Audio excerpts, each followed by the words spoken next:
যে রাষ্ট্র আর যুদ্ধের দামামা বাজায়, যুদ্ধকে শেষ পর্যন্ত যুদ্ধতে চলে যায়, সেই রাষ্ট্রের কিন্তু পতন অসম্ভব।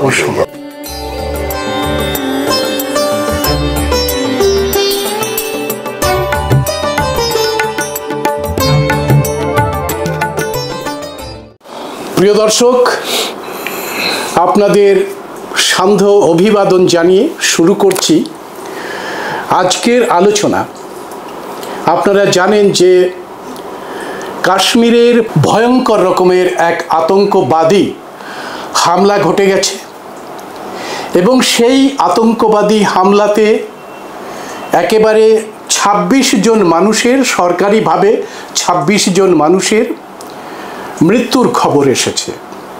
সেই ২৬ জন মানুষের যে তালিকা সরকার প্রকাশ করেছে তাতে একজন মুসলমানের মৃত্যু ঘটেছে, যার নাম আদিল, একজন খ্রিস্টান, তার মৃত্যু ঘটেছে, আর বাকি সবাই হিন্দু পরিবার থেকে এসেছে এরকম খবর বলছে। এটা সত্যি সত্যি একটি দুঃখজনক বিষয়। আরেকটি, এই মৃত্যুর মধ্যে আমরা দেখতে পাচ্ছি যে অন্তত ৫ জন মানুষের মৃত্যু হয়েছে যারা সেনাবাহিনী এবং সামরিক বাহিনীর সঙ্গে যুক্ত। তো স্বাভাবিক কারণেই এই মৃত্যুকে কেন্দ্র করে ভয়ঙ্কর কিছু প্রশ্ন রাষ্ট্রের সামনে উঠে এসেছে। রাষ্ট্রের সামনে উঠে এসেছে যে এই মৃত্যুর ঠিক আগে, আতঙ্কবাদী হামলার আগে অমিত শাহ কাশ্মীরে গিয়েছিলেন। প্রশ্ন উঠেছে কেন গিয়েছিলেন তিনি? এটা কি কোনো সেটিং ছিল? আমরা জানি না, খবর সেইভাবে আসেনি। এই যে ঘটনাটি ঘটল ঠিক সেই সময় ভারতের প্রধানমন্ত্রী নরেন্দ্র মোদীর কাশ্মীরে যাওয়ার কথা ছিল। সেই কাশ্মীরে যাওয়াটি তড়িঘড়ি কাট করে দিয়ে তিনি ইসলামিক কান্ট্রিতে চলে গেলেন। তো স্বাভাবিকভাবেই প্রশ্ন উঠেছে যে এই মৃত্যুটি, এই যে মৃত্যুগুলো যেটা ভারতকে একেবারে শোকের সাগরে নিমজ্জিত করেছে, সেই মৃত্যু কি জেনে বুঝে ঘটানো হয়েছে? এই মৃত্যু কি পুলওয়ামার মতো আরেকটি ষড়যন্ত্র, যে ষড়যন্ত্রের জাল ঘরের মধ্যেই রচিত হয়েছিল?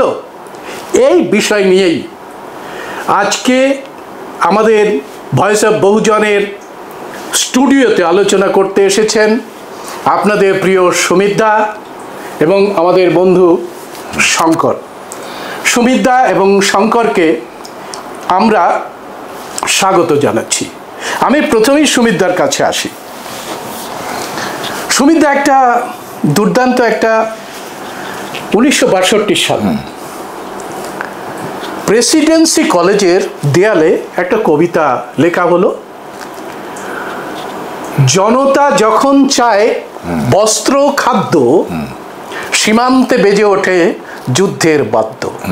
শৈবাল মিত্র এই কবিতাটি লিখলেন। তো এই যে ঘটনার পরে গোটা কাশ্মীর জুড়ে প্রত্যেকটা নাগরিক তারা এই আতঙ্কবাদী হামলার নিন্দা করেছে। এমনকি ওখানকার যে মুসলিমদের যে সংগঠনগুলো আছে তারা গতকাল এই বিষয়টাকে নিন্দা জানানোর জন্য ওখানকার যে মুখ্যমন্ত্রী তাকে ডেকেছে এবং বিশাল বড় ক্যান্ডেল মিছিল হয়েছে এবং সবাই বলেছে আমরা ভারতীয়, প্রথম কথা, এবং প্রত্যেকেই সন্ত্রাসবাদের নিন্দা করেছে। তবুও সীমান্তে যুদ্ধের দামামা বেজে উঠেছে। এই যে যুদ্ধের দামামা বাজিয়ে দেওয়া হচ্ছে, সেটা কি অপদার্থতাকে চেপে দেওয়ার জন্যে, অকর্মণ্যতা চেপে দেওয়ার জন্যে, যে সমস্ত প্রশ্ন ফেস করতে পারছে না এই যে সরকার, পুলওয়ামার কেসের মতো এই কেস কিনা, এই প্রশ্নকে এড়াতে কি যুদ্ধের দামামা বাজিয়ে দেওয়া হয়েছে সুমিতদা? যুদ্ধের দামামা মোদিরা ক্ষমতায় আসার আগে থেকেই একটা যুদ্ধের দামামা, এবং আমাদের দেশে কোনো আতঙ্কবাদী আক্রমণ হলেই তাহলে সেটাকে সবসময় পাকিস্তানের ঘাড়ে চাপিয়ে দেওয়া হয়। যেমন 1984 সালে প্রচুর শিখ নিধন হয়েছিল দিল্লিতে এবং বিশেষ করে দিল্লিতে। আমি নিজে সেই সময় দিল্লিতে ছিলাম। এত শিখদের তাদের পুড়িয়ে মারা হয়েছিল, ব্যাপকভাবে পিটিয়ে মারা হয়েছিল। এই মানুষগুলোকে সেই সময় কিন্তু পাকিস্তানের বিরুদ্ধে কিছু বলা হয়নি, একমাত্র ওই দাঙ্গার সময়। বাকি সমস্ত আতঙ্কবাদী আক্রমণ সেগুলো হয়েছে, যেমন 26/11 বম্বে বা তার আগেও এদিক ওদিক ছোটোখাটো যা কিছু হয়েছে সেগুলো সমস্ত কিছুই হয়েছে নাকি মুসলমানদের জন্য, এবং দাঙ্গাবাজ মানেই হচ্ছে মুসলমান। কিন্তু আমরা দেখেছি যে সাধ্বী প্রজ্ঞা রিসেন্টলি, এবং আরও কর্নেল পুরোহিত এবং ইত্যাদি ইত্যাদি, যাদের ওপরে এই মক্কা মসজিদ, মালেগাঁও সমঝোতা এক্সপ্রেসের ওপরে যে আক্রমণগুলো হয়েছে, যে সন্ত্রাসবাদী আক্রমণগুলো হয়েছে, সেই সন্ত্রাসবাদী আক্রমণগুলো কিন্তু করেছে তারাই, এবং এনআইএ তাদের মৃত্যুদণ্ড চেয়েছে। এবং সুতরাং শুধু মুসলমান মানেই দাঙ্গাবাজ, এই ইয়েটা লাইনে চলছে না। আসলে যুদ্ধের দামামাটা লাগানোর পেছনে অনেকগুলো কারণ থাকতে পারে। আমি এগুলো জানি না, কিছুটা আন্দাজ করতে পারি। সেই আন্দাজের ইয়েতেই আমি বলছি, আন্দাজের বেসিসেই আমি এই কথাগুলো বলছি যে 2019 সালে যখন আর্টিকেল 370 তুলে দেওয়া হলো এবং কাশ্মীর একটি রাষ্ট্র নয়, রাজ্য নয়, একটা ইউনিয়ন টেরিটরি অর্থাৎ সেন্ট্রাল গভর্নমেন্টের হাতে নিয়ে নিল, সেই 370 ধারার একটা মানে বড় কথা ছিল যে কাশ্মীরের জমি কাশ্মীরিরা ছাড়া কেউ কিনতে পারবে না, একেবারে স্বশাসন। এবং সেইখানে 370 ধারা উঠিয়ে দিয়ে আমরা দেখতে পেয়েছি যে এর আগে একের পর এক জমি দখল হচ্ছে, এখনো চলছে। কিন্তু পুরোপুরি লার্জ স্কেলে করতে গেলে, বিশেষ করে কর্পোরেটসের এইখানে জমির দরকার আছে। রিয়েল এস্টেট ব্যবসা, আমরা জানি, আমরা অর্থনীতির বইতে পড়েছি যে যখন পুঁজিবাদ, বিশ্ব পুঁজিবাদ যখনই একটা সংকটের মধ্যে দিয়ে যায়, সেই সময় তারা রিয়েল এস্টেট এবং ফাটকাবাজি, এই শেয়ার মার্কেটের ফাটকাবাজি, এই দুটোর মাধ্যমেই তারা তাদের সাম্রাজ্যবাদী পুঁজিবাদী ব্যবস্থাটাকে টিকিয়ে রাখার চেষ্টা করে। এবং রিয়েল এস্টেটে আজকে বিশ্বের সবচেয়ে বড় সাম্রাজ্যবাদী হচ্ছে ডোনাল্ড ট্রাম্প। সেই ডোনাল্ড ট্রাম্প আজকে একটা জায়গায় পৌঁছেছে, সে গাজাতেও বলেছিল, আমরা আগের দিনের প্রথম পর্বের এই বিষয় নিয়ে আমরা আলোচনা করেছিলাম যে গাজাতে যে সে সমস্ত মানুষ সরিয়ে দিয়ে সেখানে সে রিয়েল এস্টেটের ব্যবসা খুলবে। এখানেও সেই জমির দখলের ব্যাপার আছে, এবং সেই জন্য যেটা দরকার সেটা হচ্ছে যে একেবারে নিচের তলার যে ইকোনমি, লোকাল ইকোনমি, সেইটাকে ধ্বংস করে দেওয়া। আমরা ওইখানে আসবো। আপনি যেটা বলছিলেন যে এই জন্যই দরকার হচ্ছে যে 370টাকে সরিয়ে দেওয়া, কারণ 370 স্বশাসন দিয়েছিল এখানকার মানুষের, এবং সমস্ত জমি থেকে ন্যাচারাল রিসোর্সেসগুলো সেইগুলো ইউটিলাইজ করার সুযোগ দিয়েছিল ওই মানুষগুলোকে। সাধারণ মানুষের ছিল না, কর্পোরেটদের ছিল না, এবং সুচতুরভাবেই এই 370 উঠিয়ে দেওয়া হয়েছিল, এই উদ্দেশ্যেই উঠিয়ে দেওয়া হয়েছিল একেবারে। আমি শঙ্করের কাছে আসি। শঙ্কর, যেভাবে সুমিতদা আমাদের বললেন, যেভাবে ঠিক এই আবহে মালেগাঁওয়ে যারা ভয়ঙ্কর রকমের মানে বোমা বিস্ফোরণ হয়েছিল, এর আগের দিন আমরা বলেছি যে 31 জন মানুষের মৃত্যু ঘটেছিল, এবং সবাই হচ্ছে মুসলমান। সেখানে সেই তদন্ত করার পরে 2025 সালে যারা যারা জড়িত ছিল তার প্রধান প্রজ্ঞা সিং সহ প্রত্যেকের ফাঁসির দাবি করেছে। এই যে মানে পেহেলগাঁওয়ে যে সন্ত্রাসবাদী আক্রমণের মানে আবহে এনআইএ আর একটা আবেদন পেশ করেছে, সেটা হচ্ছে যে ভারতবর্ষের যে মানে নৌবন্দর গুজরাটে আদানির দ্বারা পরিচালিত, সেই আদানির দ্বারা পরিচালিত নৌবন্দরের হেরোইন, গাঁজা, চরস এই সমস্ত এসে ওখানে জমা হয় এবং সেইগুলোই কাশ্মীরের এই যে সন্ত্রাসবাদী আক্রমণের জন্য তাদের টাকার যোগান দেয়। অর্থাৎ আদানি ওরফে যদি আমরা প্রধানমন্ত্রীর একেবারে বন্ধু বলি, তাহলে প্রধানমন্ত্রী কি এই দায়িত্ব এড়াতে পারে? আসলে এই যে সন্ত্রাসী জোন তৈরি করতে গেলে যেভাবে নর্থ ইস্ট করিডোরটাকে একটা নারকোটিক জোন হিসেবে ব্যবহার করা হচ্ছে, যেভাবে মণিপুরের ওপরে আক্রমণ নামিয়ে আনা হয়েছে, মণিপুরকে পুরো একেবারে আগুনের নিতে নিয়েছিল, মানুষ গর্জে উঠেছে, সেখানে মুখ দেখাতে যেতে পারে না এরা কেউ, এই দুইজনের কেউ মুখ দেখাতে যেতে পারে না। অর্থাৎ একই যে নারকোটিক করিডোর হেরোইন গাঁজা দিয়ে এই পেহেলগাঁও এই অঞ্চলকে যেভাবে বললেন যে একটা হচ্ছে কর্পোরেটদের মানে নজর রয়েছে, পাশাপাশি সেইটাকে ধ্বংস করে দেওয়ার জন্য একটা টেরার জোন, একটা অবৈধ জোন তৈরি করার জন্য এই নারকোটিক ব্যবসা ঢুকিয়ে দেওয়া হচ্ছে আদানির মধ্যে দিয়ে। শঙ্কর, দেখুন, কোনো একটা জায়গাকে যদি আপনাকে সম্পূর্ণভাবে দখল করতে হয় এবং নিজের মতো করে তাকে গড়ে পিটে নিতে হয়, একটা জায়গা বর্তমানে যা আছে তাকে ভেঙে চুরে যদি আপনাকে সেখানে নিজের মতো করে একটা পুনর্নির্মাণ করতে হয়, তাহলে প্রথমত আপনাকে দেখাতে হবে যে সেই জায়গাটা হচ্ছে উপদ্রুত জায়গা। একদম একদম। এইটা জনমানসে যদি আপনি প্রতিষ্ঠিত করতে না পারেন, তাহলে আপনি আপনার মিলিটারি, আপনার মিডিয়া, আপনার স্টেট, এই সমস্ত কিছু নিয়ে সেই জায়গাটাকে আপনি দখল করতে পারবেন না। সুতরাং আপনাকে এটা প্রমাণ করতে হবে যে জায়গাটা একটা উপদ্রুত জায়গা। এখন এসবের তো কোনো নিশ্চিতভাবে কোনো প্রমাণ বা ইত্যাদি এসব নেই, কিন্তু এত অস্বচ্ছতা আমাদের চারপাশে বিরাজ করছে। সরকার এখন প্রশ্ন করলেই রেগে যাচ্ছে, প্রশ্ন করলেই তাকে ধরপাকড় করছে, প্রশ্ন করলেই তাকে মামলা দেওয়া হচ্ছে। কেন এত প্রশ্নের ভয় কেন সরকারের? ঠিক, সিটিজেন তো প্রশ্ন করবেই, সেই সচেতন নাগরিক তো প্রশ্ন করবে, নাগরিকের কাছেই দায়বদ্ধ। তুমি নাগরিকের কাছে দায়বদ্ধ, নাগরিককে প্রশ্নের উত্তর দিতে হবে যে আজকে এটা কিভাবে হলো। যে আপনি যখন দেখুন যে মুন্দ্রা বন্দরে, আপনার মনে আছে যে যখন এই যে ড্রাগস ধরা পড়ে, সেটা বেশ কিছুকাল আগেকার কথা, সেটা কিন্তু খুব রিসেন্ট টাইমসে নয়, সেটা আপনার প্রায় চার্জশিটটা দিয়েছে এই সবে, ঠিক। তাহলে 4-5 মাস আগেকার কথা, যখন আপনার হচ্ছে যে এই মুন্দ্রা বন্দরে প্রথম আপনার এই পাওয়া যায়, সেটা নিয়ে কোনো হইচই হলো না।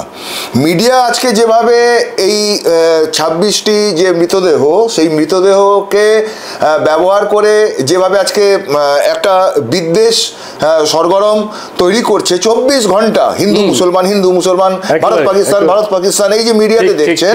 কিন্তু মুন্দ্রা বন্দরে যখন এত, আদানির বন্দরে, আদানির গোডাউনে যখন এত বিরাট পরিমাণে আপনার হেরোইন পাওয়া গেল, ড্রাগস পাওয়া গেল, তখন কিন্তু এটা নিয়ে একদম উচ্চবাচ্য করলো না মিডিয়া। সরকার কোনো জবাব দিল না যে এটা কিভাবে এলো, কি হলো। আচ্ছা, এখন দেখা যাচ্ছে যে এর যে পয়সা, মানে এটা এনআইএ এই তথ্য সুপ্রিম কোর্টে দিয়েছে, হ্যাঁ, যে তুমি এই পয়সা, এইটা গেছে হচ্ছে পেহেলগাঁওয়ে আক্রমণে, সেখানে যে সন্ত্রাসবাদী ব্যবহার করা হয়েছে, যে সন্ত্রাসবাদী তাতে যে পয়সা খরচা হয়েছে, সেইটা এই পয়সা এখান থেকে গেছে। মানে কি? মানে আমার দেশের একটা বন্দর, সেইটা আমি একজন পুঁজিপতিকে দিলাম, পুঁজিপতি সেই বন্দর, সেই গোডাউনকে ব্যবহার করে ড্রাগস আসলো, ইলিগাল ড্রাগস আসলো, সেই পয়সা গেল হচ্ছে যে একটা টেররিস্ট গ্রুপের কাছে আক্রমণে, ঠিক আছে। সেই পুঁজিপতি গোষ্ঠীকে ভারতবর্ষের সরকার এবং ভারতবর্ষের প্রধান যে রাজনৈতিক দল বিজেপি, তারা হচ্ছে তাকে প্যাট্রোনাইজ করছে, তাকে পৃষ্ঠপোষকতা করছে। এবং এর ফলে দেখুন আজকে যেটা হচ্ছে যে এই যে কাশ্মীরের যে জমির প্রশ্নটা আসছে, যে কাশ্মীরের জমিকে দখল করা, কাশ্মীরের যে নিজস্ব অর্থনীতি তাকে ভেঙে দিয়ে এই আদানি আম্বানিদের মতো লোকরা যাতে সেখানে ঢুকতে পারে, জমির ব্যবসা থেকে শুরু করে গোটা ইকোনমিকে কবজা করতে পারে, তার ভিত্তিপ্রস্তর রচনা হচ্ছে বলে আমরা আশঙ্কা করছি। তাহলে কি এই বৃত্তটা সম্পূর্ণ হচ্ছে না? তুমি ইনভেস্ট করছো, কমপ্লিট হচ্ছে যে তুমি ইনভেস্ট করছো, মানে ব্যাপারটা তাহলে দাঁড়ালো কিরকম, যে তুমি ইনভেস্ট করছো একটা গন্ডগোল লাগাতে, একটা আতঙ্কবাদী আক্রমণকে লাগাতে, এবং সেখান থেকে তুমি মিলিটারিকে সরিয়ে নিয়ে, পুলিশকে সরিয়ে নিয়ে, 370 ধারাটাকে সরিয়ে নিয়ে ক্ষেত্র প্রস্তুত করে দিচ্ছ। তা তুমি তাহলে দখলদারির জন্য এখানে ইনভেস্ট করলে গন্ডগোল লাগাতে 26টা প্রাণ বলি হলো, একদম 26টা নিরীহ মানুষ, তারা ওই যে রাজায় যুদ্ধ হয়, উলু খাগড়া মারা যায়। তো এই উলু খাগড়া, আমরা তো উলু খাগড়া, আমরা ভারতবর্ষের সিটিজেন, আমরা তো উলু খাগড়া, আমরা আমাদের কয়েকজনের প্রাণ গেল, আমাদের আত্মীয় স্বজন, তারা তো আমাদের আত্মীয় স্বজন, বন্ধু বান্ধব, পরিচিত, তাদের প্রাণ গেল। আর লাভবান হচ্ছে, দেখুন কারা লাভবান হচ্ছে সেটা দেখুন। রাজনৈতিকভাবে লাভবান হচ্ছে একটা দল, আর অর্থনৈতিকভাবে লাভবান হচ্ছে আদানি। এবং সুমিত দা, ভারতের যে কনস্টিটিউয়েন্ট অ্যাসেম্বলিতে কিছু স্টেট, এরকম কিছু স্টেট, আপনার গোয়ার জন্য একটা আলাদা নিয়ম তৈরি হলো, নর্থ ইস্টের অনেকগুলো স্টেটের জন্য আলাদা নিয়ম তৈরি হলো, 5th শিডিউল হলো, 6th শিডিউল হলো। কেন হলো? নাকি যে এই মানুষগুলো, এই ক্ষেত্রগুলো, কাশ্মীরের জন্য একটা আলাদা নীতি তৈরি হলো।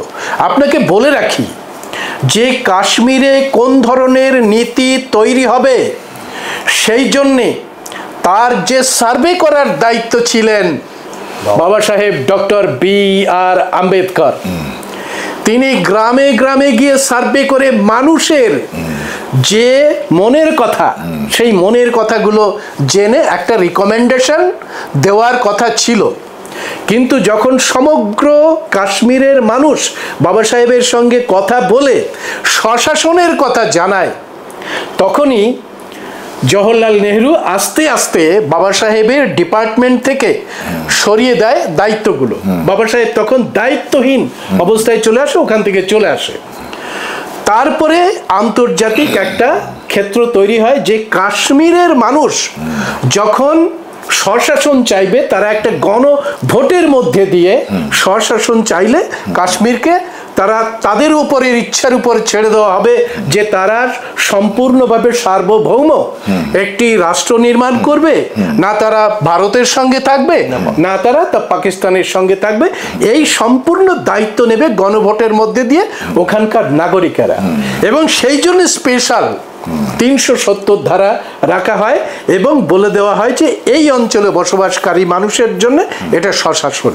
ঠিক একইভাবে 5ম তপশিল এবং 6ষ্ঠ তপশিলের মধ্যে নর্থ ইস্ট জোন মিলে আমাদের জয়পাল সিং মুন্ডা এবং Baba Saheb doctor B.R. Ambedkar schedule caste, schedule tribe এবং যারা ট্র্যাডিশনাল ফরেস্ট ডোয়েলার এবং ফিশার ফোক, এদের জন্য স্বশাসনের ব্যবস্থা রাখলেন সমস্ত জায়গায়। 5ম তফসিলের মধ্যে আনার চেষ্টা করলেন। কারণটা হচ্ছে যে এই মানুষগুলো অর্থনৈতিকভাবে, সামাজিকভাবে, শিক্ষাগতভাবে এত দুর্বল যে সবলের সামনে পড়লে এরা এদের জমিটাকে রাখতে পারবে না, ধরে রাখতে পারবে না। সেই জন্য স্পেশাল নীতি দিলেন যে আদিবাসীর জমি বিক্রি করা যাবে না, কাশ্মীরের জমি কেউ নিতে পারবে না, এবং নর্থ ইস্টে যারা মানে ট্রাইবাল আছে তাদের জমি নিতে পারবে না। ঘটনাক্রমে এই যে বিষয়টা নিল, সেই বিষয়টা কি করলো, যে একটা স্বশাসন এবং একটা সাস্টেইনেবল ইকোনমি ওই মানুষগুলোই তৈরি করে ফেললো। কি দিয়ে? ন্যাচারাল রিসোর্সেস ব্যবহার করে এবং তাদের দক্ষতাকে ব্যবহার করে। কাশ্মীরে ঠিক তাই হয়েছে। এই মানুষগুলো এতদিন ধরে ওই যে সুন্দর প্রকৃতি, সেই সুন্দর প্রকৃতিকে ধ্বংস না করে তাদের মধ্যে বেঁচে থাকার জন্য একটা লোকাল ইকোনমি তারা তৈরি করলো। লোকাল ইকোনমি তৈরি করা মানে হচ্ছে সাস্টেইনেবল ডেভেলপমেন্টের সঙ্গে থাকা।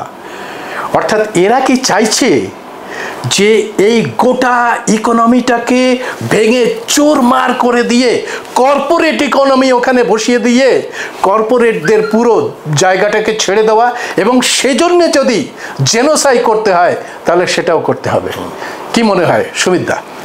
বাবা সাহেব প্রথম থেকেই তার মূল যে দর্শন, সেই দর্শনে ছিল যে একেবারে নিচের তলার মানুষরা, যাদেরকে আপনি বলছেন যে একটু অর্থনৈতিকভাবে বা অন্যান্যভাবে সামাজিকভাবে দুর্বল, সেই মানুষগুলোর হাতে ক্ষমতা আসুক এবং তারা সমস্ত যে আমাদের দেশের যে সুযোগ সুবিধাগুলো আছে সেগুলো শুধু উচ্চ বর্ণ সবর্ণ এবং এই শ্রেণীর লোকেদের হাতে নেই, একেবারে কয়েকজন মুষ্টিমেয় লোকের হাতে আছে, তাদের থেকে এদের হাতে চলে আসুক।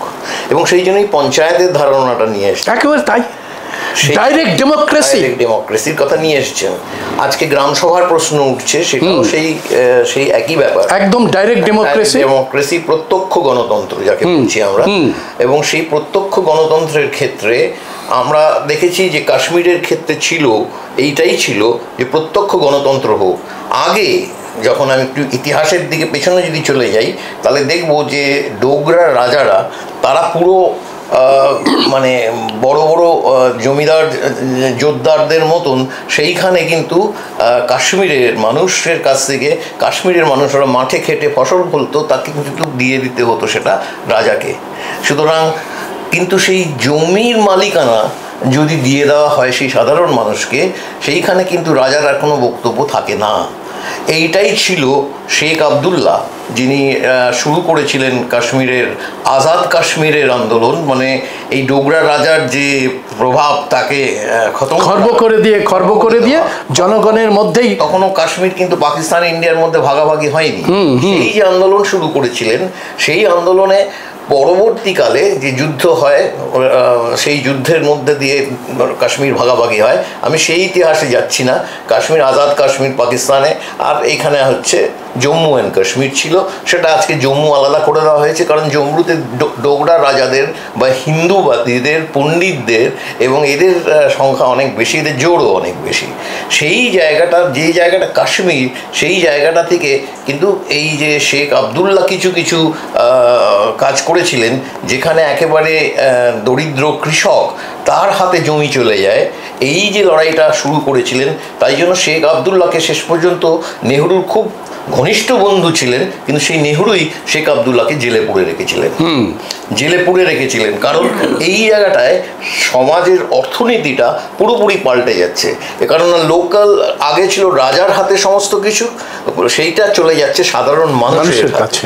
তার হাতে যে চাষের জমি বা অন্যান্য যে কোনো কাজের জন্য জমি, সেই জমি চলে যাচ্ছে সাধারণ মানুষের হাতে।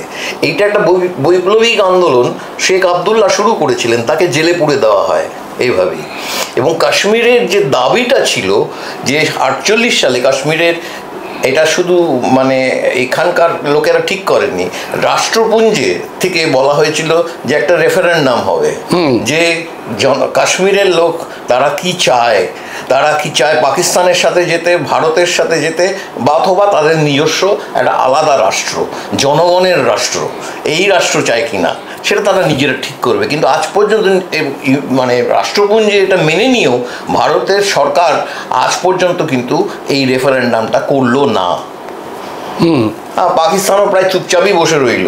সুতরাং এই রেফারেন্ডামে দেখা গেল যে এই রেফারেন্ডামটা, যেটা আসলে মানুষকে ক্ষমতা দিতে পারত, আজাদি দিতে পারত, সত্যিকারের কাশ্মীরের মানুষকে একটা আলাদা রাষ্ট্র হিসেবে দিতে পারত, স্বাধীনতা দিতে পারত, সার্বভৌমত্ব দিতে পারত, সেইটা কিন্তু একেবারে চেপে যাওয়া হলো। আজকে আমরা বলে যাচ্ছি, যেমন নোয়াম চমস্কির বিখ্যাত কথা হচ্ছে ম্যানুফ্যাকচার্ড কনসেন্ট, একটা কনসেন্ট তৈরি করেছি যে কাশ্মীর ভারতের অঙ্গ। এই নিয়ে আপনি প্রশ্ন করতে পারবেন না। এই কাশ্মীর ভারতের অঙ্গ বললে আপনাকে সোজা জেলে পাঠিয়ে দেবে। কিন্তু কাশ্মীর ভারতের অঙ্গ কিনা সেটা তো ঠিক করবে সেখানকার মানুষ। সেইটা রেফারেন্ডামের মাধ্যমে হতো, কিন্তু সেটাকে করতে দেওয়া হয়নি। আর বাবা সাহেব যেটা চেয়েছিলেন যে একেবারে নিচের স্তর থেকে সাধারণ মানুষের হাতে ক্ষমতা থাকবে, সমস্ত অপরচুনিটি তারা পাবে, সমস্ত সুযোগ সুবিধা তারা পাবে, এই জায়গাটা থেকে কিন্তু তাদেরকে কখনোই দেওয়া হয়নি। প্রথম থেকেই ভারতবর্ষের বড় বড় পুঁজিপতি, ভারতবর্ষের বড় বড় জমিদার রাজত্ব বা যারা রাজা মহারাজ ছিলেন, তারা চাইছিলেন কাশ্মীরের এই জমিগুলো আমরা হাতড়ে নেব। এবং জম্মুর পণ্ডিতরাও চেষ্টা করেছেন অনেকটা, সকলে নয়, আমি মানে তাদের সমাজের কথা বলছি, পুরোপুরি সেই সমাজের সমস্ত লোক নয়, কিন্তু তারা চেয়েছেন যে ওইখানে আমাদের হাতে জমিটা থাক, আর সাধারণ মানুষের হাত থেকে জমি কেড়ে নিয়ে আমরা নিজেরা সেটা রাখি। আজকে পরিস্থিতি আরও ভয়ানক হয়ে উঠেছে। আমি প্রথমে বলি, যেমন আপনি উত্তর পূর্বের কথা বললেন, উত্তর পূর্ব রাজ্যগুলিতে মণিপুরের ক্ষেত্রেই দেখুন, মেইতেইদের সাথে কুকিদের একটা লড়াই বাঁধিয়ে দেওয়া হলো, শত্রুতা বাঁধিয়ে দেওয়া হলে এই যে যাকে পারছে মারছে, দুপক্ষেই মারামারি করছে। তার বড় কারণ হচ্ছে যে কুকিরা থাকে পাহাড় অঞ্চলে, যে পাহাড় অঞ্চলে তার নিচে রয়েছে নানান ধরনের খনিজ পদার্থ, সেইগুলো চাই আমাদের কর্পোরেট, বিশেষ করে যুদ্ধাস্ত্র ব্যবহার করার জন্য। ওখানে নিচে অনেক কিছু রয়েছে, সেই সব জিনিসগুলো আমাদের দরকার, এবং সেইটাই করার চেষ্টা করেছে। ঠিক একইভাবে আজকে ছত্তিশগড়ের, যেখানে এমনিতেই স্বশাসন ছিল, আদিবাসীদের মধ্যে স্বশাসন ছিল, তারা কিন্তু ভারতবর্ষের সংবিধানটাও সেভাবে পড়েনি, কিন্তু ব্যাপারটা তাদের মানে ঐতিহাসিকভাবেই তাদের মধ্যে এটা ছিল। কিন্তু সেই জায়গাতে যখন আমাদের ভারতবর্ষের কনস্টিটিউশনটাকে হাতে নিয়ে বন্দুক হাতে সেই কনস্টিটিউশন তাদের মধ্যে ঢুকিয়ে দেওয়া হলে যে ভারতের রাষ্ট্র এটা এবং এটাই তাদের কনস্টিটিউশন, এই কনস্টিটিউশনের বেসিক বক্তব্যগুলো বাদ দিয়ে ভারতবর্ষের যে রাষ্ট্র, তারা প্রথম দেখলো ভারত রাষ্ট্র মানে হচ্ছে বন্দুকধারী, এইটাই দেখলো। আজকে ছত্তিশগড়ে যারা এইটাকে রেজিস্ট করছে তাদেরকে একেবারে মানে একটা জেনোসাইড চলছে, সেখানে ভয়ঙ্করভাবে মারা হচ্ছে। এই তো হায়দ্রাবাদের কাছে যে পাহাড়, সেই পাহাড় অঞ্চলে মাওবাদীদের দখলের নামে প্রথম দিনেই 40 জনকে হত্যা করেছে, আদিবাসীকে হত্যা করেছে। ঠিক সেইভাবেই এই জিনিসগুলো হয়ে আসছে। এইখানে আমাদের কাছে একটা বড় হচ্ছে যে আমরা এই কথাগুলো যদি বলি তাহলে আমাদেরকে জেলে পুড়ে দেবে, কিন্তু আমরা তো বলছি একেবারে গণতন্ত্রের কথা, আসল গণতন্ত্রের কথা। একদম সেই গণতন্ত্র আমাদের মানুষের মধ্যে আরো করে বোঝাতে হবে, এবং সেটাই আমরা দেখতে পাচ্ছি যে এত বড় একটা জেনোসাইডের পরে 26 জন মানুষের মৃত্যুর পরে গোটা কাশ্মীর ভ্যালি জুড়ে এই গণতন্ত্রের কথা বলছে যে আমরা আমাদের ট্যুরিজমকে ধ্বংস হতে দিতে চাই না। আমাদের লোকাল ইকোনমি হচ্ছে ট্যুরিজম, তার মধ্যে এই আপেল, এইগুলো হচ্ছে আমাদের, এইগুলো অন্যদের হাতে আমরা তুলে দিতে চাই না। আমরা শান্তির পক্ষে, আমরা যুদ্ধের পক্ষে নই, আমরা ভারতবাসী একদম একেবারে। আমি আছি শঙ্করের কাছে। শঙ্কর, এই ঘটনার মধ্যে দিয়ে যে দেশপ্রেমের জিগি তুলে গোটা ভারতবর্ষকে মানে মুসলমানদের দিকে, পাকিস্তানদের দিকে একেবারে উদ্বাহু হয়ে নৃত্য করে সেকুলারকে ধ্বংস করে দাও, সেকুলার যারা তারা দেশ থেকে বেরিয়ে যাও ইত্যাদি ইত্যাদি, একই বৃন্তে দুটি কুসুম ইত্যাদি বলে যারা পায়ুক, মানে একজন মুখ জানো তো যে ব্রহ্মার মুখ দিয়ে জনন হতো, আর এর মুখটা পায়ুতে পরিণত হয়েছে, সেই পায়ু থেকে দুর্গন্ধ ছড়ায়, ঘোষিত হয় যা, সেটা হচ্ছে এই জন্য আমি ওর নাম দিয়েছি পায়ুক রঞ্জন। পায়ু দিয়ে রঞ্জন করে যিনি, পায়ুক রঞ্জন ঘোষ। সে পায়ুক রঞ্জন ঘোষ শেখাচ্ছে, হ্যাঁ, সেকুলারিজম শেখাচ্ছে। ঘটনাক্রমে এই পায়ুক রঞ্জন ঘোষের যে একই কথা পীযূষ গোয়েল বলছে। পীযূষ গোয়েল বলছে যে আজকে সারা ভারতবর্ষের মানুষ দায়ী এর জন্যে, পহেলগামের জন্য সারা ভারতবর্ষের মানুষের দায়ী। সারা ভারতবর্ষের মানুষ যদি জেগে উঠে পাকিস্তানকে গদ্দার বলতো, মুসলমানদের গদ্দার বলতো, তাহলে আজকে আমরা একটা সাংঘাতিক রকমের স্বাধীন হয়ে যেতাম। অর্থাৎ পরিষ্কার হয়ে গেছে ভারতের মানুষ কি এই যে এতটাই বুঝে গেছে এদের, যে এদের ষড়যন্ত্র ধরে ফেলে এদের পর্যুদস্ত করে দিল না, পাহেলগাঁও সেই নিদর্শন আমাদের কাছে তুলে ধরছে না যে তোমরা, তোমাদের চিনে গেছি আমরা মালেগাঁও থেকে, হ্যাঁ, ডোকলাম থেকে, পুলওয়ামা থেকে, সুতরাং তোমরা যেটা চাইছো সেটা হতে দেব না। এটা কি মনে হচ্ছে? দেখুন, আসলে ভারতবর্ষের যে সরকার, কেন্দ্রীয় সরকার, এবং তার যে সেখানে আসীন যে ভারতবর্ষের প্রধান রাজনৈতিক দল, তারা প্রশ্রয় দেয় বলেই আজকে এই মিডিয়ার হচ্ছে যে অশিক্ষিত, মানে খুব নিচু লেভেলের কিছু সাংবাদিক, যারা ঠিক সাংবাদিক বলার যোগ্য নয়, সাংবাদিক নয়, এরা এইসব বলতে পারে। এমনকি কাজী নজরুল ইসলামের মতো এমন একটা কবিতা, যে কবিতা আমরা ছোটবেলা থেকে শিখেছি, বড় হয়েছি, তাদেরকে অপমান করতে পারে। তার কারণ হচ্ছে যে যেহেতু প্রধান রাজনৈতিক দল এবং সরকার ও জানে যে ওর পেছনে আছে, সেই জন্য এরা এগুলো করার সাহস পায়। কিন্তু আজকে আপনি কাশ্মীরের প্রসঙ্গটাই যদি আপনি ধরেন, আমি একটু ইতিহাসের দুটো কথা বলি। সেটা হচ্ছে যে ভারত এবং পাকিস্তান যখন স্বাধীন হচ্ছে, তখন তো শুধু ভারত পাকিস্তান স্বাধীন হচ্ছে না, তখন ঠিক হয়ে গেছে যে ভারত ভাগ হচ্ছে, একদিকে ভারত একদিকে পাকিস্তান, এটা ঠিক হয়ে গেছে। কিন্তু শুধু এই ভারত এবং পাকিস্তান স্বাধীন হচ্ছে না, সেই সময় 623টা আরো ছোট ছোট যে স্টেট ছিল, যেগুলো কিন্তু ভারতের মধ্যেও ছিল না, সেগুলো পাকিস্তানের মধ্যেও ছিল না, প্রিন্সলি স্টেট বলা হতো। ব্রিটিশ ভারত, হায়দ্রাবাদের নিজাম, ঠিক ঠিক দুটো ভাগে ভাগ ছিল। একটা হচ্ছে যে ব্রিটিশ ভারত, এই ব্রিটিশ ভারত ভাগ হলো ভারত এবং পাকিস্তানের মধ্যে। আর যে দেশীয় করদ রাজ্যগুলো রইল, এর সংখ্যা 623। এই দেশীয় রাজ্যগুলো তারা কিন্তু আলাদাভাবে স্বাধীন হচ্ছে। এদের সবটাকে নিয়ে বলা হতো ইন্ডিয়ান স্টেটস। মানে মাউন্ট ব্যাটেনের সঙ্গে যে চুক্তি হচ্ছে কংগ্রেস এবং মুসলিম লীগের, সেখানে সরকারি নথিতে বলা হচ্ছে দ্য ইন্ডিয়ান স্টেটস, একদম প্লুরাল, ইন্ডিয়ান স্টেট না, ইন্ডিয়ান স্টেটস। মানে এতগুলো ইন্ডিয়ান স্টেট আছে, মানে এদিকে 623 আর এদিকে 2, মানে 625টা যুক্তরাজ্যের একদম ভাবনা। এইবারে প্রশ্ন উঠলো যে কোন স্টেটগুলো, কোন প্রিন্সলি স্টেটগুলো কোথায় যাবে, নাকি কেউ আলাদা থাকবে? দুটো অপশান দেওয়া হলো, 3টে অপশান প্রত্যেকের কাছে, আলাদা করে 3টে অপশান দেওয়া হলো যে তুমি ভারতের সঙ্গে যুক্ত হতে পারো, তুমি পাকিস্তানের সঙ্গে যুক্ত হতে পারো, এবং তুমি আলাদা থাকতে পারো।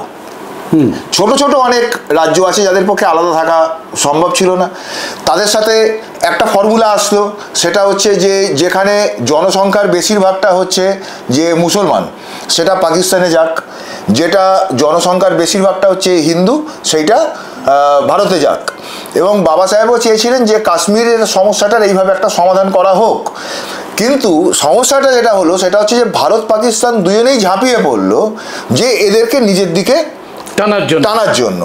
এবং এখানে আমাদের ভারতের সর্দার বল্লভভাই প্যাটেলের একটা বড় ভূমিকা ছিল, যে তিনি এই ছোট ছোট যে রাজ্যগুলো তাকে নিয়ে আসছেন ভারতে, এবং সেক্ষেত্রে অনেক সময় মিথ্যা প্রতিশ্রুতিও দিচ্ছেন, যেটা কাশ্মীরকে দেওয়া হলো। আপনি দেখেন যে কাশ্মীরে কিন্তু জনগণের অধিকাংশই কিন্তু মুসলমান জনগণের মধ্যে, অথচ রাজা হিন্দু।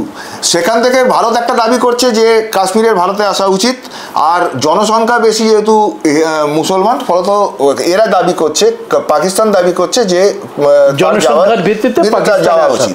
কিন্তু কাশ্মীরের জুনাগড়, সেখানে কিন্তু বেশিরভাগ মানুষ হিন্দু, কিন্তু তার মাথায় বসে আছে একজন মুসলিম নবাব, কিন্তু সেই জুনাগড়কে শেষ পর্যন্ত ভারতের সাথে ঢুকিয়ে যেতে হলো। ঠিক, সে তো হায়দ্রাবাদের ক্ষেত্রে হয়েছে, হায়দ্রাবাদের নিজামের ক্ষেত্রে হয়েছে। কিন্তু আমি যেটা কাশ্মীরের ক্ষেত্রে বলবো, কাশ্মীরের মুসলমান জনসংখ্যা বেশি হওয়া সত্ত্বেও কাশ্মীরের জনগণ কিন্তু পাকিস্তানে যেতে চায়নি। একেবারে তাই। ভারতপন্থী 3টে ধারা, একটা হচ্ছে স্বতন্ত্রভাবে আমি থাকবো, একটা হচ্ছে পাকিস্তানে যাব, আর একটা হচ্ছে আমি ভারতে যাব। এই 3টে ধারার মধ্যে অত্যন্ত শক্তিশালী ছিল হচ্ছে ভারতপন্থী ধারা। এর কারণ ছিল এইটা, সেটা হচ্ছে যে প্রথমত ভারত রাষ্ট্রটা সেই সময় যেটা তৈরি হচ্ছিল, তারা একটা ইমপ্রেশন তৈরি করতে পারছিল, সেটা হচ্ছে যে আমরা এখানে একটা সেকুলার রাষ্ট্র, ধর্মনিরপেক্ষ রাষ্ট্র তৈরি করব। পাকিস্তান মুসলমান রাষ্ট্র হচ্ছে, ইসলামিক রাষ্ট্র হচ্ছে, কিন্তু আমরা এখানে একটা সেকুলার রাষ্ট্র আমরা তৈরি করব। এই যে বাবা সাহেব আম্বেদকর তখন করছেন, সংবিধান রচনা হচ্ছে, সব মিলিয়ে কিন্তু একটা টেম্পো রয়েছে সেই সময়, মানে ভারতের একটা ভাবমূর্তি উজ্জ্বল। শেখ আবদুল্লাহর সাথে নেহরুর বন্ধুত্ব আছে। শেখ আবদুল্লাহ তখন ওখানে ভারতপন্থী, আমি সেটাই বলছি। তখন সেখানে তিনি হচ্ছেন যে সামন্ততন্ত্র বিরোধী বড় লড়াই শুরু হয়েছে, এবং বড় ধরনের আপনার জমির মালিকানা সাধারণ মানুষ, সাধারণ কৃষকদের হাতে ন্যস্ত করা হচ্ছে, যাকে আমরা ভূমি সংস্কার বলি। সব থেকে বেশি ভূমি সংস্কার তো কাশ্মীরে হয়েছে, যার ফলেই কাশ্মীরের ইকোনমি এত রোবাস্ট জায়গায় যেতে পেরেছে। এবং শিক্ষা সব দিকে ছড়িয়ে দেওয়া হয়েছিল, যার ফলে কাশ্মীরে আজকেও গেলে দেখা যাবে যে খুব অত্যন্ত দরিদ্র লোক মানুষ, সেও কিন্তু শিক্ষা পেয়ে। ঠিক, আপনি যদি সেই সময় গণভোটটা করে নিতেন, তাহলে কাশ্মীর স্বইচ্ছায় বন্ধুত্বপূর্ণ সম্পর্কের মধ্য দিয়ে ভারতবর্ষের অঙ্গীভূত হতে পারত বলে আমার ব্যক্তিগতভাবে বিশ্বাস। ঠিক ঠিক, কিন্তু আপনি জবরদস্তি করতে গেলেন, ঠিক ঠিক, আপনি দখলদারি করতে গেলেন। এর ফলে যেটা হলো যে কাশ্মীরে একটা বড় ধরনের সমস্যা জিয়ে রইল। এবং ধরুন এই 370-এর প্রশ্ন আসছে, এই যে করদ রাজ্যগুলো, দেশীয় করদ রাজ্যগুলো ভারতে যুক্ত হচ্ছে, এদের মধ্যে অনেকের সাথে শর্ত ছিল যে তার আলাদা পতাকা থাকবে। অনেকের পতাকা আছে, আছে তো, আলাদা পতাকা থাকবে, তার আলাদা মানে কিছু তার স্বায়ত্ত শাসনের ব্যবস্থা থাকবে, এবং কাশ্মীরের ক্ষেত্রে নিজস্ব প্রধানমন্ত্রীও ছিল। হ্যাঁ, কাশ্মীরের মুখ্যমন্ত্রী বলা হতো না, কাশ্মীরকে প্রধানমন্ত্রী বলা হতো। এক্স্যাক্টলি, ওয়াজির আজম বলা হতো, বাংলাতেও প্রধানমন্ত্রী বলা হতো। এক্স্যাক্টলি। এইবারে কি হলো যে কংগ্রেস সরকার ধীরে ধীরে কাশ্মীরের এই যে অধিকারগুলো ছিল সেগুলোকে খর্ব করতে শুরু করলো। প্রকৃত যুক্তরাষ্ট্র তৈরি করার ইচ্ছা কংগ্রেসেরও কখনো ছিল না। আমেরিকা অন্ততপক্ষে যেটুকু যুক্তরাষ্ট্রীয়, ইউনাইটেড স্টেটস, সেটুকুও করার ইচ্ছাও কিন্তু কংগ্রেসের ছিল না। সেটা বাবা সাহেবের ছাপ, সেটা নেহরুর ছাপ নয়, সেটা বাবা সাহেবের ছাপ। নেহরু তো চাইছিলেন সেটা হচ্ছে একটা এককেন্দ্রিক ভারতবর্ষ গড়ে তুলতে। ঠিক ঠিক, এককেন্দ্রিক দেশ এবং যুক্তরাষ্ট্রীয় দেশ, এই দুয়ের মধ্যে তো ফারাক আছে। আজকে এই চারটি যারা অশিক্ষিত আরএসএস বিজেপির লোকরা এসব বোঝে না, এবং মানুষও ইতিহাস ভুলে গেছে। মানুষকে এই ইতিহাস তুলে দেওয়ার মতো মিডিয়াও এই দায়িত্ব পালন করে না। সুতরাং এই দায়িত্ব আজকে বহুজন মানুষকে নিতে হবে, ভয়েস অফ বহুজনের মতো একেই নিতে হবে। Manufactured concept. India is an integral part of India. তো এবারে আপনি 370-এর মধ্য দিয়ে যেটুকু অবশিষ্ট ছিল কাশ্মীরের, সেইগুলোকে আপনি কেড়ে নিচ্ছেন। কেড়ে নিয়ে এবার আপনি দেখানোর চেষ্টা করছেন, দেখুন এর ফলে শান্তি শৃঙ্খলা ফিরলো কি ফিরলো না। শান্তি শৃঙ্খলা ফিরলো কোথায়? এর মধ্যে দিয়ে শান্তি শৃঙ্খলা ফেলে না আমরা জানি। তুমি এবারে গোটা মুসলমান সমাজকে টার্গেট করে দিলে, যে গোটা মুসলমান সমাজ হচ্ছে সন্ত্রাসবাদী। তুমি এটা বলছো না, সেটা হচ্ছে যে কাশ্মীরে সব থেকে বেশি প্রতিবাদ কারা করলো? মুসলমানরাই করেছে। পর্যটকদের সব থেকে বেশি সাহায্য কারা করলো? মুসলমানরা করেছে, তাদের নিজের জীবন দিয়ে করেছে। ভারতবর্ষের মুসলমান সমাজ ভারতবর্ষের থেকে গেছিল এই কারণে তারা পাকিস্তানে যায়নি, তারা থেকে গেছিল এই কারণে, কারণ তারা একটা সেকুলার দেশে থাকতে চেয়েছে। পাকিস্তানের মধ্যে তো এমন বহু গণতন্ত্রপ্রিয় মানুষ আছেন যারা এই যুদ্ধে আবহাওয়ার বা যুদ্ধ এর বিরোধিতা মিছিল করেছেন, পাকিস্তান সরকারেরও বিরোধিতা করে, পাকিস্তান সরকারেরও এই যে আতঙ্কবাদীদের মদদ দেওয়া বা এই জাতীয় যে সমস্ত কাজগুলো পাকিস্তান স্টেট তো করে, সেইগুলোকে বিরোধিতা করে দীর্ঘদিন ধরে সেখানে এই গণতন্ত্রের কথা বলে আসছেন, ভ্রাতৃত্বের কথা বলে আসছেন পাকিস্তানের জনতা। তারা তো আমার শত্রু নয়। সুতরাং আজকে এই যে পাকিস্তান স্টেট এবং পাকিস্তানের জনতাকে মিশিয়ে দেওয়া হচ্ছে, গোটা মুসলমানদের দেখে দেওয়া হচ্ছে সন্ত্রাসবাদী হিসেবে। তুমি এই প্রজ্ঞা সিং ঠাকুরদের যে কথা, হিন্দু সন্ত্রাসবাদ বা হিন্দুত্ববাদী সন্ত্রাসবাদ প্রজ্ঞা সিং ঠাকুরদের, সেই কথাকে তুমি চেপে যাচ্ছ। আর এই সমস্ত কিছুর মধ্য দিয়ে তুমি একটা বিদ্বেষপূর্ণ সমাজ এবং একটা যুদ্ধ জিগির দাবামা। সেই কারণেই প্রেসিডেন্সিতে ওই কথা লেখা হয়েছিল যে যখনই জনতা পেতে চায় খাদ্য, সীমান্তে বেজে ওঠে যুদ্ধের বাদ্য। ভারতের জনগণকে আমরা স্যালুট জানাচ্ছি ভয়েস অফ বহুজনের পক্ষ থেকে। এবং পাকিস্তানের জনগণকে আমরা স্যালুট জানাচ্ছি জম্মু কাশ্মীরের সমস্ত মানুষকে, যে তারা খুব তাড়াতাড়ি একেবারে শান্তিপূর্ণ উপায়ে এই যুদ্ধের দামামা বাজানোটাকে বন্ধ করে দিয়েছে। এই যুদ্ধের দামামা মানে বন্ধ করে দিয়েছে জন্যই কি পীযূষ গোয়েলরা হতাশ হয়ে বলছে যে ভারতের জনগণ গাদ্দার? হতাশ তো হয়েছে, ভারতের জনগণকে দোষী সাব্যস্ত করছে পীযূষ গোয়েল। কি বলবেন আপনি? এটা সবসময় হয়েছে, যুদ্ধের বিরুদ্ধে যারা যুদ্ধ চায় তারা যুদ্ধে যায় না, আর যারা যুদ্ধ চায় না তাদেরকে যুদ্ধে পাঠানো হয় মুহূর্তে। ঠিক। তো সেই কারণে সবসময় দেশের মানুষ, সাধারণ মানুষ, তারা যুদ্ধ চায় না, তারা শান্তিতে থাকতে চায়। সেই তার যে যার জীবিকা, তার চাকরি, তার যা কিছু আছে সেটা নিয়েই সে থাকতে চায়, তার পরিবার পরিজন, আত্মীয় স্বজন সবাইকে একসাথে নিয়েই থাকতে চায়। মারামারি কে চায়? কিন্তু যে মুহূর্তে মারামারি শুরু হয়, যুদ্ধ শুরু হয়, সেই মুহূর্তে এই মানুষগুলোর মধ্যেও একটা উন্মাদনা তৈরি করে দেওয়া হয় মিডিয়ার মারফত। একেবারে তাই। এইভাবে এই যুদ্ধ তৈরি করে দেওয়া হয়, এবং কিন্তু যুদ্ধটা যেটা বোঝে না যে রাষ্ট্র আর যুদ্ধের দামামা বাজায়, যুদ্ধকে শেষ পর্যন্ত যুদ্ধতে চলে যায়, সেই রাষ্ট্রের কিন্তু পতন অসম্ভব। মোদী সরকার একটা ভয়ানক ট্র্যাপের মধ্যে পড়েছে। আমি শঙ্করের সাথে আলোচনা করছিলাম, সেটা হচ্ছে যে সেই ট্র্যাপের থেকে সে বেরোতে পারবেও না, কোনো রাস্তা তার নেই। যুদ্ধ করা ছাড়া আর কোনো রাস্তা নেই। দেশের মানুষ চাইছে খাদ্য, দেশের মানুষ চাইছে চাকরি, দেশের মানুষ চাইছে শিক্ষা, সেইগুলো কোনোটাই দিতে পারছে না মোদী সরকার। সুতরাং মোদীদের কাছে একমাত্র এই হিন্দু মুসলমান এবং ভারত পাকিস্তান এই করে যাও, তাহলে দেশের মানুষকে শান্ত রাখা যাবে, চুপচাপ ঢাকা যাবে। কিছুদিন আমাদের সরকারের সমর্থন থাকবে এদেরকে দিয়ে। সেই সমর্থনটা কদিন থাকবে?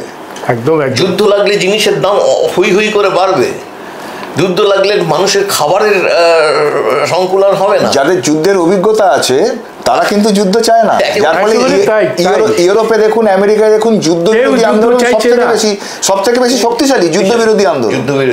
প্রিয় দর্শক, এই দুজন মিলে যুদ্ধের বিরুদ্ধে যে কথাগুলো বলছেন, সেই কথাগুলো একেবারে দুটো যুদ্ধে একেবারে নেমে পড়েছে, ভ্রাতৃঘাতী যুদ্ধে নেমে পড়েছে। এরকম দুটো মানে রাজ্যকে মাঝখানে দাঁড়িয়ে একজন বলেছিলেন, না হি বেরানি বেরানা সমন্তি ধা কুদা চনং আবেরানা চ সম্মন্তি এসো ধম্মা সনাতনা।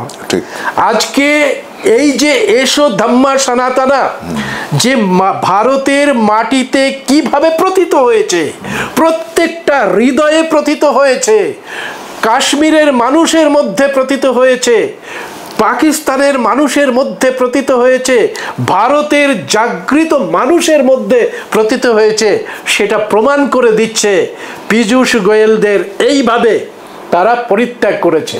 এখানে আর একটা কথাও মনে হচ্ছে শঙ্কর, সেটা হচ্ছে এই চাণক্য বলেছিলেন, দুর্জানা পরিহর্তব্য নৈতদ বিশ্বাস কারণম মধুতিষ্ঠতি জিহ্বাগ্রে হৃদয়ে তু হলাহলৎ। ভারতবর্ষের মানুষও বুঝে গেছে কে দুর্জন, সেই জন্যে তাদের মিষ্ট কথায় আর বিশ্বাস না করে ভারতবর্ষের মানুষ প্রদীপ জ্বালিয়ে, মোমবাতি জ্বালিয়ে, পাকিস্তানের মানুষ মোমবাতি জ্বালিয়ে, কাশ্মীরের মানুষ মোমবাতি জ্বালিয়ে পরিষ্কার করে বুঝিয়ে দিচ্ছে আমরা যুদ্ধের পক্ষে নই, সুতরাং আমরা দুর্জনদের পরিত্যাগ করছি।